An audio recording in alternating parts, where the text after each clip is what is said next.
All right, pull up a chair and grab a cold beer or whatever you want to drink and come hang out with us for a little while. Happy to be back here with you guys. Ben and Kevin hanging out in Kevin's basement, and we're wearing identical T-shirts. We planned this. Yeah, so only for one reason. This was the final season for Vin Scully, and of course we found these pretty cool shirts with our buddies at Baseballism. I don't know if you guys have seen Baseballism stuff. Really, really cool guys. Travis and those guys do an outstanding job. And we really enjoy the stuff that they put out. They made these really cool Vin Scully T-shirts that you maybe can see up close. There you go. You can also see Ben's ripped body up close exactly. too. Yeah, right. So, I'm drinking Schonnerbach, by the way. So I'm holding on to summer with a Sam Adams Summer Ale. I'm not ready to let go just yet. Very nice. All right. We're talking boys of summer. We may as well have a summertime beer. Right? I know. So happy to have you with us. 68ofthefan.com, and again, we post these videos once a week, twice a week, whatever we get around to, kind of whatever's going on. And we'll be doing this plenty throughout the off season. We got winter meetings coming up and all that stuff. So nothing really particular that we get on. We talk plenty of Braves in a much more formal fashion on the air and everything. But we like to do these to hang out and have a beer and just chat baseball for a little while. And given that Vin Scully just finished his final season and Dick Enberg finished his final season with San Diego, we wanted to talk about some of our favorite broadcasters of all time. And we can just start off at the top of the list with the guys on our T-shirt. And before I really get into a whole lot with Vin Scully or anything, Kevin, I think that everybody, no matter who you're a fan of, Giants fan, Cubs fan, Yankee fan, Braves fan, everybody has a gravitation towards Vin Scully in some kind of way. I've never heard one person say any unkind remark about Vin Scully, and I'm sure it's out there. Look, you're going to have people that don't like chocolate, but he's a guy that has been the voice of a team and the voice of baseball really for so many years. I mean, you go back to 1950, and I love the shifting of things and what got Vin Scully in the booth in the first place. If you're not familiar with the history of things, Red Barber was the longtime voice of the Dodgers, a very, very good broadcaster for many, many years, one of the greats. And Red Barber and Ernie Harwell worked together at one point. Ernie Harwell was with the Dodgers in the late 40s. Ernie Harwell left the Dodgers, went to the Giants. That opened up a spot in the Dodger booth. They brought along Vin Scully for a tryout. He went down to spring training. That was in 1950. Here we are in 2016, and he just finished his final season. So a guy that has seen it all over the course of the last 60 some odd years. And reflecting back on his career, I don't think you could start any great broadcasters list without having Vin Scully in there. He's the best broadcaster that ever has been. I mean, you talk about guys that have come and gone, and there's been so many great broadcasters, especially in baseball, but you can expand this to football, to basketball as well, hockey. I mean, you can bring up a laundry list of guys that have been, at the top of their game, but 67 years with the same organization, moving from one coast to the other, and you're right, you cannot find a person on this earth that has a bad thing to say about Vin Scully. And I think for me, getting a chance to visit and chat with him over the last 5 years, for as good as these guys are on the air, and we can talk about other guys that we've been influenced by in our careers, but for as great of a broadcaster as they are, the thing that impresses me the most is how kind and how great of people they are off the air as well. It's not just a show when they go on the air. They don't flip a switch and become this happy, very personable, guy. And that's what I think makes these people so good, is that for as great as they are on the air, they're even better people off the air. And I think that's why Vin Scully has been so beloved over the years. Had to be overwhelming for him this season because everybody wants to come and say hello. Yeah. When you announce that it's your final season, and people have been listening to you for years with Dodger games and with All-Star games and World Series games and football games and golf even at one point. Everybody wants to come in one final time and say hello. And everybody from the most known person in the world to the most least known person in the world, like Kevin. I'm guilty of it. Had an opportunity to meet him. Yeah. And he would be extremely welcoming and welcome everybody in, chat with you for a little while. I don't believe it was ever cumbersome for him. No. I don't believe people ever bothered him. I think he truly enjoyed being around the people and being around true baseball fans, regardless of their allegiance per team.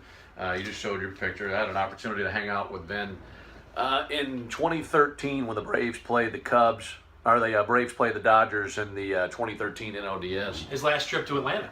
Exactly, and just extremely welcoming. And as good as he is on the air, what left an impression on me was how good he is with people, Yep. and how cordial and kind and caring he is with people. So maybe he's not your number one, maybe he's number 10. I don't know, but it's hard to imagine a list without Vin Scully in there. So it's a good one to start off with. Well, it really is. And, for me, the photo I just showed, and it's on Twitter and Instagram, and I've put it on all my profile photos. It was a really interesting experience, and I know you had a similar situation in Atlanta, getting a chance to visit with him. But, I saw him in the press box, and it was always a smile and a handshake and a hello and a how you doing. And while he may not necessarily have known who I was or who I worked for or where I was from, he knew you were a familiar face, and you always got the same reaction, the same greeting. And it was neat for me personally because I not only got this photo, but I was able to get a ball sign from him as well to add to my collection. And the way it ended for me, I don't think it could have been any better. It was after Sunday's game, the final game between the Braves and the Dodgers in LA this year. And I rode the elevator down to the basement with him. And obviously he was going one way, I was going to the clubhouse. But I just looked over at him one more time and said, "Mr. Scully, thanks a lot for everything." And this is the way I'll always remember it. He looked at me and he said, "It's Vin." And he smiled, and he went one way, and I went the other. That's great. And that's how it was just, that's how he was. He wasn't Mr. Scully, and I know all of us refer to him as that, but he didn't want to be Mr. Scully. He was Vin. He was just one of the guys, and that's what I'll always remember about is how welcoming he was, and how he never once looked like he was fazed or bothered by all these people coming in. And I know we were there in June, so I'm sure in August and September and early October it was a little bit different, but still, his producers told me the same thing. He's always happy to do it. He understands, giving back to people, and I think that's really one of the reasons why he's so beloved, not only in LA, but nationwide. Pushing 90 and still as sharp as he could possibly be. Jeez. I mean, he's got it between the ears better than Yeah. people in their 20s, Yep. 30s, whatever. And does anybody dress nicer than Vin Scully? I want Vin Scully's haberdasher. I need that because this guy always is dressed perfectly, dressed to the nines, and looks great. So we want to start out our list with him. He's the best. And let's just kind of go from there. 2 or 3 guys that also you want to put on your list. Well, growing up in Philadelphia, Harry Kalas would be a guy that I will always look to as not only a mentor, but a role model as well. And very similar to Vin Scully, a guy that I got a chance to know when I was an intern with the Phillies way back in the early 2000s, trying to figure out how to get into broadcasting. And, I had a chance to go with the team to Montreal, of all places, and have a beer with Harry Kalas in Montreal in the lobby bar. And, he looked at me and said, I'm going to be one and done tonight. Harry was a little tired. Well, 4 hours later and 20 beer bottles on the table later, we're telling stories. And, just a guy that loved to be around people, loved to share stories about the game. And, again, growing up outside of Philadelphia, he was a guy that, Phillies baseball never sounded the same. And I know a lot of teams can say that once their broadcasters either retire or pass away. But Phillies baseball never sounded the same once Harry passed away in early 2009. I'm just so glad he got a chance to be there and see the Phillies win it in 2008 and call that on the radio because he passed away in April of 2009. So fortunately, he was able to be around for one more World Series title, and so Harry Kalas will be a guy that I always look up to in my career. Truly unique voice. No There's doubt. no mistaking Harry Kalas. You flip on the radio, when you hear him, it's the Phillies. Yep. And a guy that sounded like no one else. And to me, his uniqueness is what made him so good. Yep. A couple of guys to me that tie in together. Growing up in Mississippi, the closest team was the Braves. Right. Then you had the Cardinals. Astros are about 7-8 hours away. Cubs are about 10 hours away. So we're right in the midst of Cardinals to the north of us, Cubs to the extreme north of us, Astros and Braves to the west and east of us. And we were happy to have anybody. I mean, if there was a game on TV, I was in. If I could find a game on the radio, I was in. So I was gravitating towards multiple guys as I was growing up. And one of those guys, every afternoon, as soon as I got home from school, he was there, and that's Harry Carey. I would get home from school, the Cubs would be playing day games.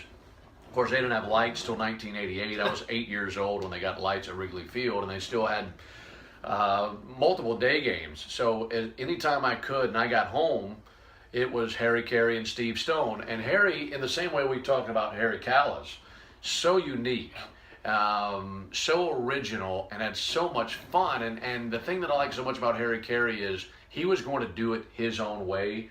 And it is as if a fan were holding the microphone. Yep. A guy that they pulled right out of the bleachers, who was about 6 deep into old style, halfway through the 7th inning of the ball game.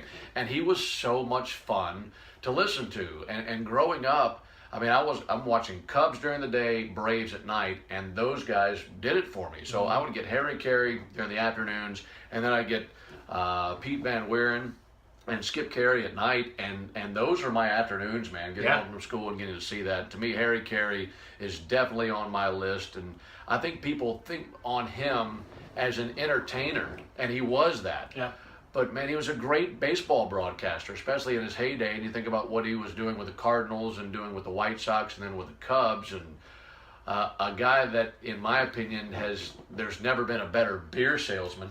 Ever. I don't think Budweiser and the Bush Corporation could have found anybody more marketable than Harry Carey did for them in the 80s and 90s. But man, he was amazing, and I really enjoyed Harry Carey growing up. Props to Budweiser too. Anybody that watched the World Series and watched the post-game show, that was great. Airing the Harry Carey Budweiser commercial from 20-some years ago, 30 years ago, whatever it was. Yeah. That was an unbelievable touch. So I'm not getting sponsored for this. We're not getting anything out of it, but props to Budweiser, because that gave me chills. That gave me goosebumps watching that. Just seeing Harry and hearing him say Cubs win, and that was awesome. So props to Budweiser for that one. And I got to agree. Getting a chance to watch Harry on WGN over the years, you're right. He was an entertainer, but he loved the game of baseball, and he loved the Chicago Cubs. So I'm sure he was toasting to their World Series championship somewhere after they were able to pull it off in Game 7. I was watching a documentary on him not too long ago, and this is hysterical to me, and this is so Harry, where they're interviewing Bob Costas, and Bob went out with Harry one night, and they're just going through drink after drink, and people are coming up to Harry Carey left and right, and he's signing every autograph and meeting every person and chatting baseball with every single person. And Bob Costas looked at Harry at one point and said, "Harry, what's it all about?" And Harry said, "What's it all about? It's about broads, baseball, booze, and BS."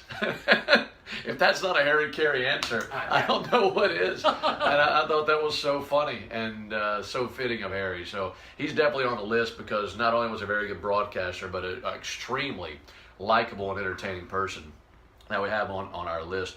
Two guys that I wish I could have heard more of, and this kind of goes back to me talking about my days growing up in Mississippi, where if there was baseball on, I was in. Mm-hmm. And This Week in Baseball was hosted by Mel Allen. Yep. And look, Mel Allen had been with the Yankees for years. I want to say he started broadcasting games for the Yankees late 30s, early 40s, something like that. A Southern guy, and that gravitated me towards him. I think he was from Alabama, and I'm like, wow, you can be from a place that doesn't have a baseball team and do this. Yep. And I thought Mel Allen was great. I wish I could have heard more of him calling Yankee games, but obviously I wasn't old enough or wasn't even alive. But being a child, seeing This Week in Baseball and hearing his narration of that show with the iconic theme music that show had. I loved that theme music. To me, that was extremely special, and a guy that I really enjoyed is Mel Allen. Well, yeah, a great one. Certainly, when you talk about the This Week in Baseball theme song, one that I know that you can just hear it, you can think of it, and you can hear it over and over in your head. I've got to go with a guy who's still behind the microphone, and I've got to go with Bob Uecker. And, I get a chance driving home from the ballpark. I'll throw on XM radio and listen to, different broadcasters, and, got a chance to hear a lot of Vin this year. And Bob Uecker's a guy that his humor, I mean, you can't not laugh listening to him call a game. And there's one in particular, I remember driving home from Turner Field this past season, and he was saying to his broadcasting partner in the booth, I'm not making the trip to Philly the upcoming road trip. And he goes, well, why not? And he said, well, there's too many people still alive that saw me play there.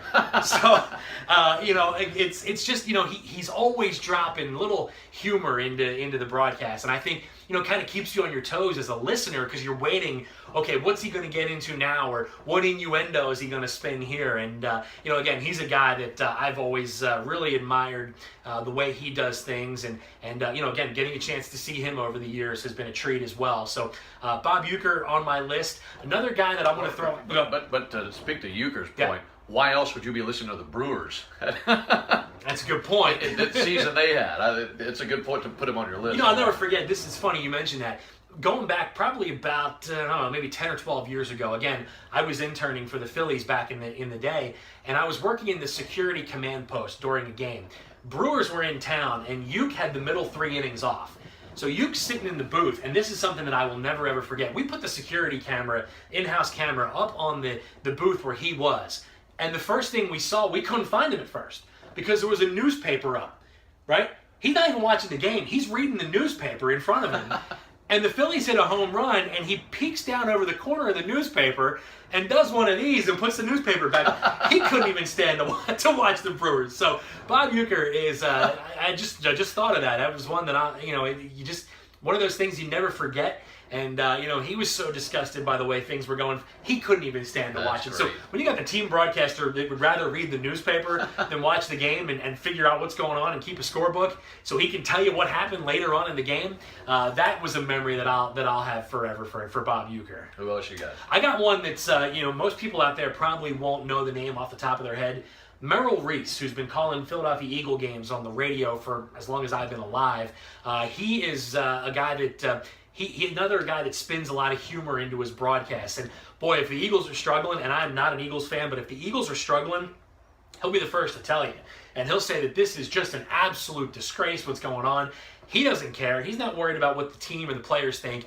He's also a fan as well. So it's almost like they put Joe Fan up into the booth and said, just call the game and tell us what you think about it. So Merrill Reese, actually the guy that got me my start in radio as well. He owned a small little AM radio station outside of Philly. It's the first place I ever got on the air. So nice. he's been a guy that I've looked up to and respected and admired. So Merrill Reese is a guy that I've always I will always owe really everything I do in my career to. That's awesome. Yeah. I'll give you one more, and then I'll just kind of name a few guys that are still broadcasting today that I know I really enjoy. I've got to throw Jack Buck on the list. Mm-hmm. Talk about an iconic voice. He's maybe the first guy I ever heard broadcast a game. I was growing up back home. We had one TV. My parents didn't want us to have multiple TVs. They thought it took away from family time. So if we're watching TV, it's in the living room. So when it's time to go to bed at night, no TVs or anything like that. I snuck in a radio. Had a radio underneath my bed, had the little earplugs and everything. And I would listen to FM stations. I'm probably like 8, 9, 10 years old, and listening to FM stations, and that was cool and everything. And I'd listen to music, but I would, at the time, I'm figuring out what radio is, and I'm messing with all the buttons that are on there. And this thing had tons of different things, and I didn't know what any of it meant. Honestly, I didn't know the difference in FM and AM, and switched to AM thinking it was just nothing because it sounded so staticky. But once I started to scroll, I discovered that you could hear broadcasts and hear other radio stations that weren't in your city. And that's what immediately gravitated me towards the AM band, was hearing things outside of Jackson, Mississippi, where I was. And to me, it became a form of adventure.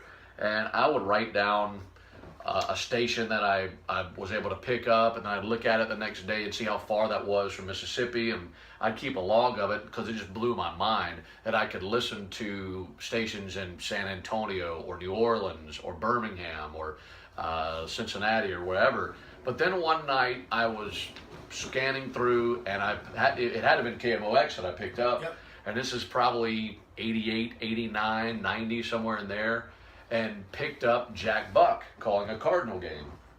And it was crystal clear, and I just remember thinking, this is the coolest thing, because you could hear the crowd noise. That's what really got me, was that I could hear the stadium, and then I hear this great voice coming from Jack Buck, and think to myself, this is it. This is what I do. Here I am confined to my room, in my bed, in Jackson, Mississippi, but I'm in a Major League Baseball stadium with this radio, and it blew my mind.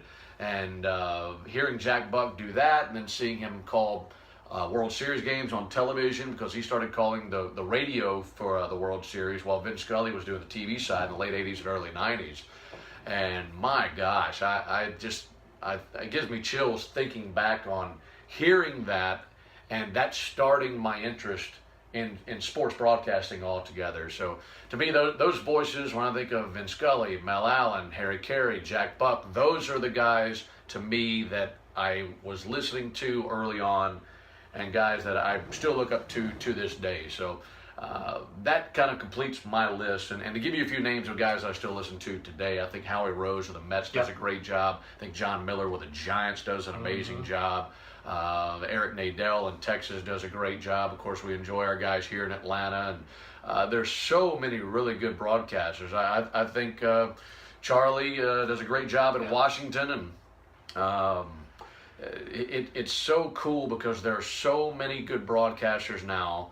And there's so much more availability to it now than there ever has been. You can get on the MLB app and hear every radio broadcast and every TV broadcast every single night. So for radio nerds like you and me, and maybe some of you out there that are listening to this and watching this, you get an opportunity to hear everybody and have an opinion on everybody. I think it's really great. Let me throw Charlie Steiner in that conversation as well, a guy I grew up watching on SportsCenter, and just another guy who always made you laugh. But I'll tell you what, he does a fantastic job with the Los Angeles Dodgers broadcast crew. I know he and Vin Scully have been very close over the years. So Charlie Steiner is a guy that I have always enjoyed listening and watching him. And of course, I'll never forget the SportsCenter commercial, the "Follow Me to Freedom" commercial. Oh my gosh! If you remember that, the tie tied around his head. Well, I'll give you one even better. My first year covering the Braves was 2012. My first ever time in Dodger Stadium, I'm in the press box post game, and Charlie came walking through the back of the press box and yelled,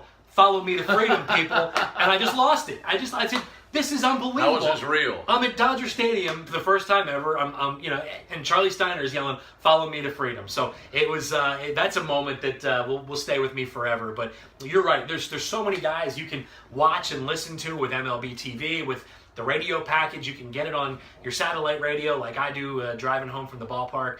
You're right. We are a couple of baseball and radio nerds, but hey, we all have to have our niche, right? We do. And I wish we had time to go through everybody, because you think about Chuck Thompson, you think about Marty Brennaman. I love Marty. Marty is such a good guy. And his son does a pretty good job, yeah, too. he and Tom have done a great job in Cincinnati for years, and Marty, in my opinion, is one of the best of all time. Yeah. I think that Pat Hughes does a great job in Chicago. I love Len Casper in Chicago.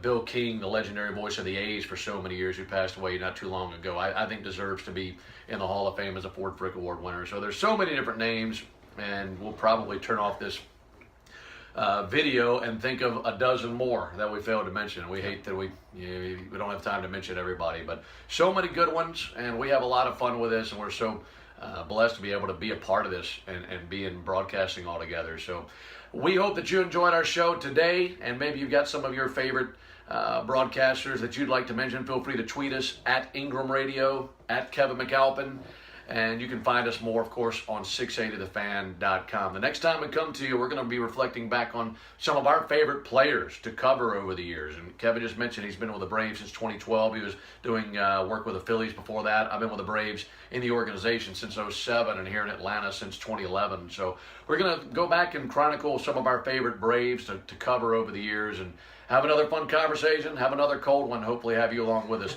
on 680thefan.com.